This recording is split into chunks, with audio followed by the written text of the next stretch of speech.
It makes communicating that particular task easier as well, because you have a step-by-step guide in relation to how that task is done.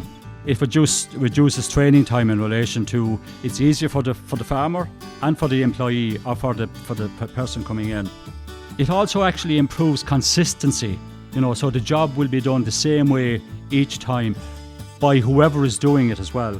The other point is it allows somebody to help in the case of an emergency, that they'll actually be able to maybe perform the task, maybe not as well as the farmer, but at least they're able to perform the task and get the job done anyhow. Hello, I'm Stuart Childs and you're welcome to The Dairy Edge, the Teagasc Dairy podcast. We're bringing you the latest information, insights and opinion to improve dairy farm performance.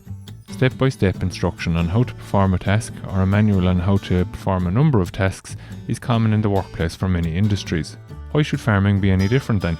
With many processes or jobs on farms done routinely every day, there is room for better methods of communication to convey these instructions to, be it permanent staff, temporary staff or students, or whoever it may be.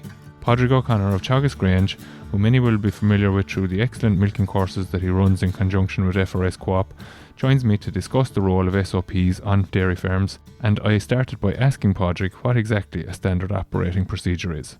An SOP is really a document consisting of a step-by-step guide on how to complete a particular task on a farm. It's just a simple document, normally maybe a one-pager, so as the person can actually, complete that task without any hassle. Okay, so I suppose where do they fit in terms of farming? Are they something that are common in other industries? Yeah, good point. Very common in other industries, maybe not so common on farms. So in my experience, maybe going around to farms, I think it's maybe something that's lacking, and maybe it's something that we need to focus in on. What are the benefits of having them on the farm then, Padraig? I suppose, I think people probably they know what to do themselves, but it's trying to convey that message to other people then, and some lost in translation is probably the risk, isn't it? Absolutely, yeah. It's really, if for somebody that's coming in new to the farm, it's really a must, because first of all, it provides direction. It provides direction to the new person coming in. It makes communicating that particular task easier as well, because you have a step-by-step guide in relation to how that task is done. It reduces training time in relation to, it's easier for the farmer and for the employee, or for the person coming in. It also actually improves consistency, so the job will be done the same way each time by whoever is doing it as well. And I suppose the other point is it allows somebody to help in the case of an emergency, that they'll actually be able to maybe perform the task, maybe not as well as the farmer, but at least they're able to perform the task and get the job done anyhow. Yeah, that's a very important point, Padraig. Because again, you mentioned the employee situation there, but these are nearly more critical for people that don't have anybody with them, and in the event of something happening, that they're unable to fulfil their own role on the farm in terms of managing the farm or milking the cows or whatever. These are actually useful to their own family, to neighbours that may have to step in at very, very, very short notice, with no notice at all, effectively. So you drop down for whatever reason, God forbid, on a Wednesday afternoon at 3 o'clock, those cows have to be milked that evening. The person that normally milks those cows may not be in a position to do that. Now everybody drops everything and rallies around in a crisis, obviously, but the role of the SOP there is it's really critical for people in that type of a scenario, as much as it is from a training point of view. Absolutely. You've hit the nail on the head there, Stuart. So as you say, God forbid, if something happened to particularly in farm situations where there's only one person on the farm, normally, the farm owner is maybe doing most of the tasks themselves. In a situation like that, if something happened to that particular person, it's critical to have something there, So as, for example,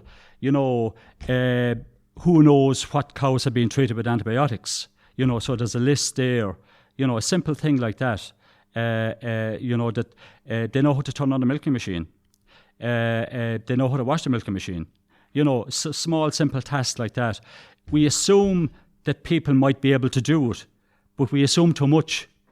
Sometimes it's the simple little things that trip us up. Yeah, it's very true. And I was talking to one of my colleagues about this yesterday as well, Padraig, and he was making the point that the same make of milking machine can actually be very different in two different farms, we'll say. So the way to start it on your farm could be different to the way I'd started on my farm. Not because of the way we go about it, but for whatever way the installation was done. Yes. There's a different method of starting it. So it's, I suppose, slightly different. Maybe every tractor starts the same way, but like milking machines don't seem to be that way.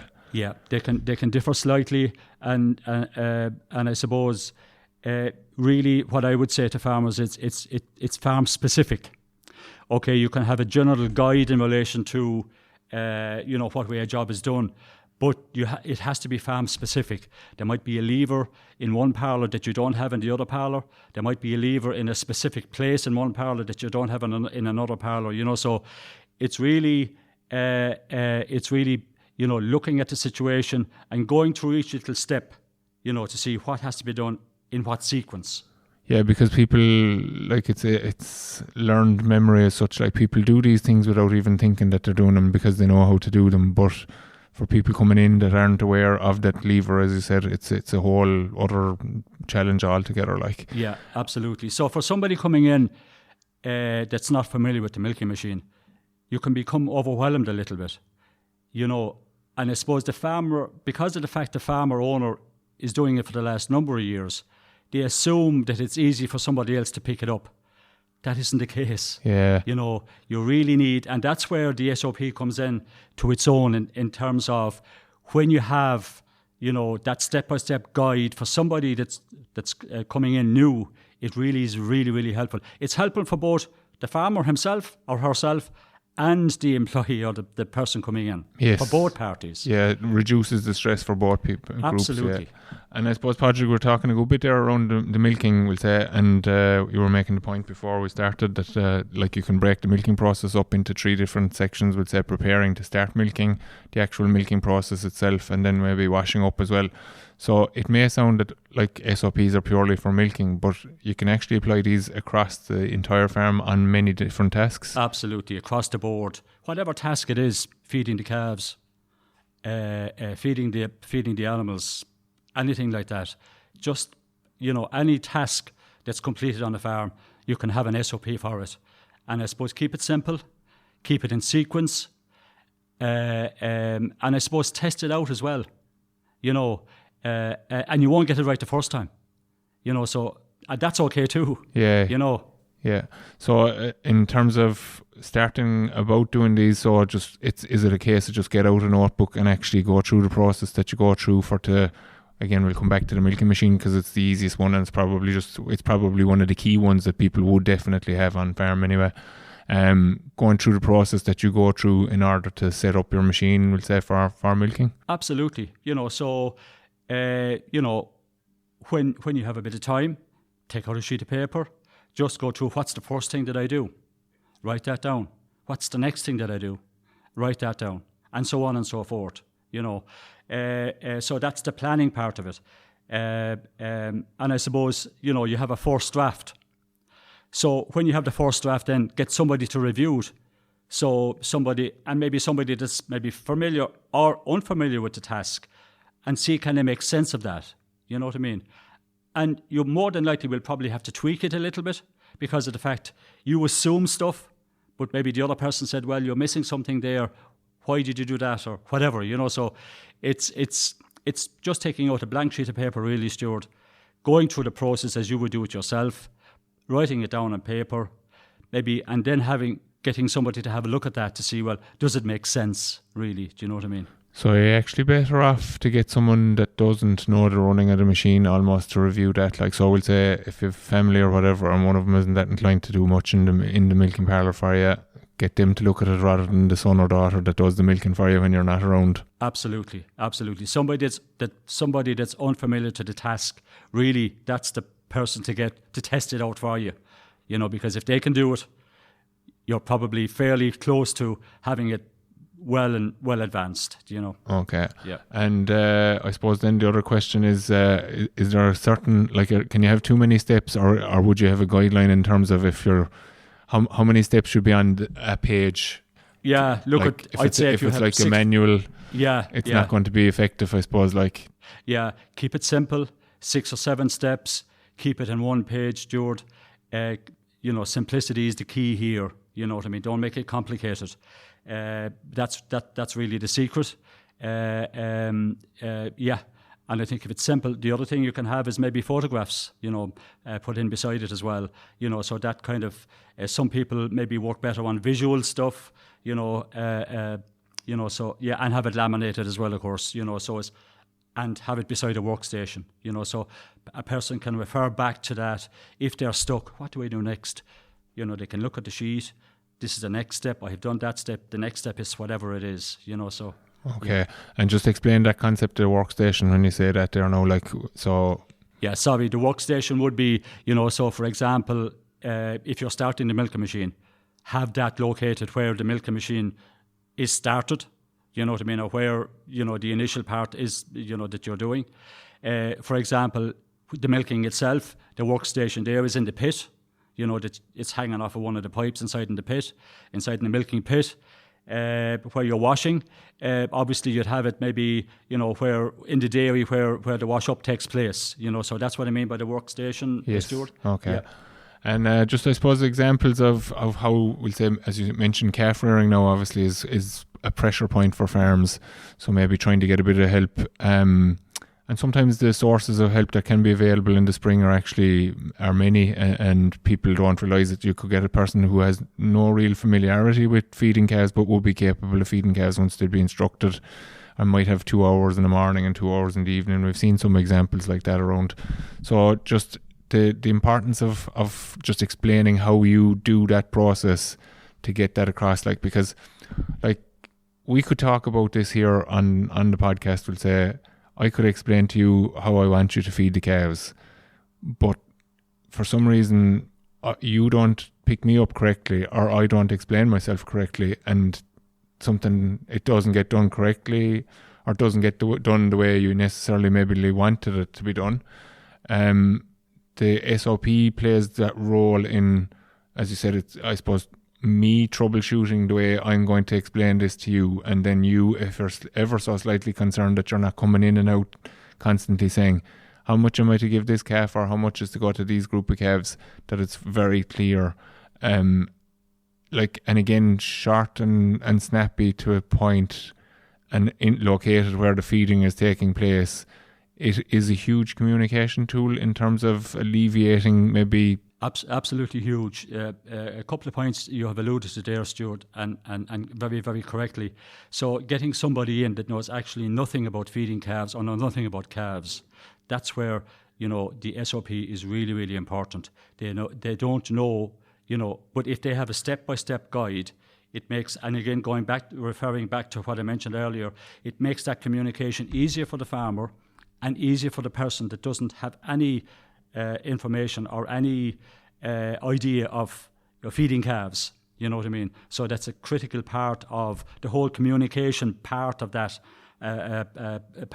SOP. And it doesn't have to be complicated, so you're starting off, how do I mix the milk powder? How much milk powder do I put in? What temperature is the water? How much of the finished product do I give per calf?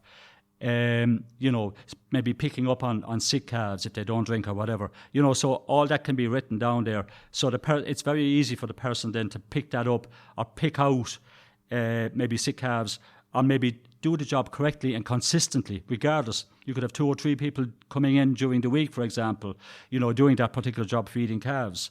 But if there's something there, if there's something written down, it'll be done consistency, the same way.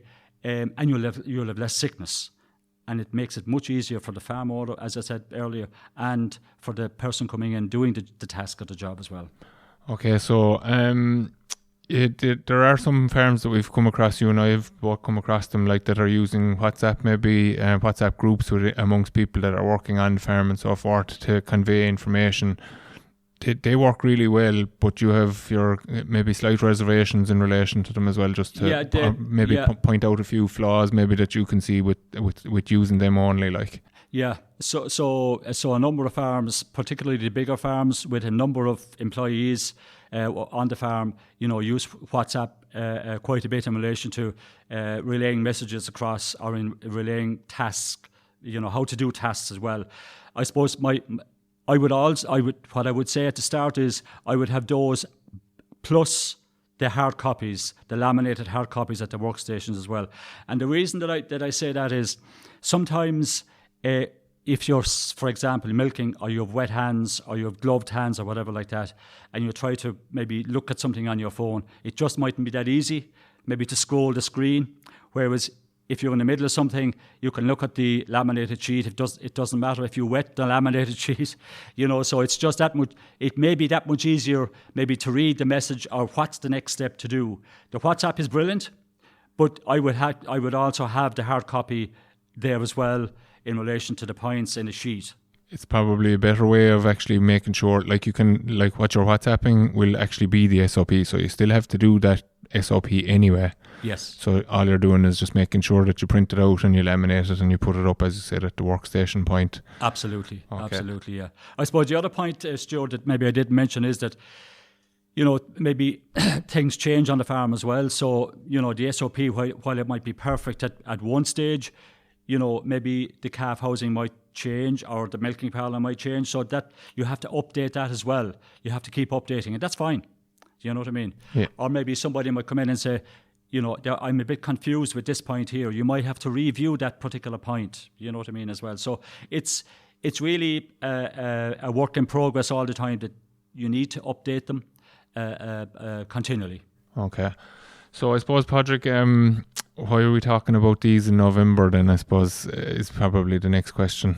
I suppose, is there any quiet time on the farm? There probably isn't, but maybe this is coming up to a quieter time. And maybe it's a time to maybe to dry your breath and maybe recharge the batteries a little bit. And maybe it's a time maybe to focus on some of these SOPs before the busy calving season coming ahead.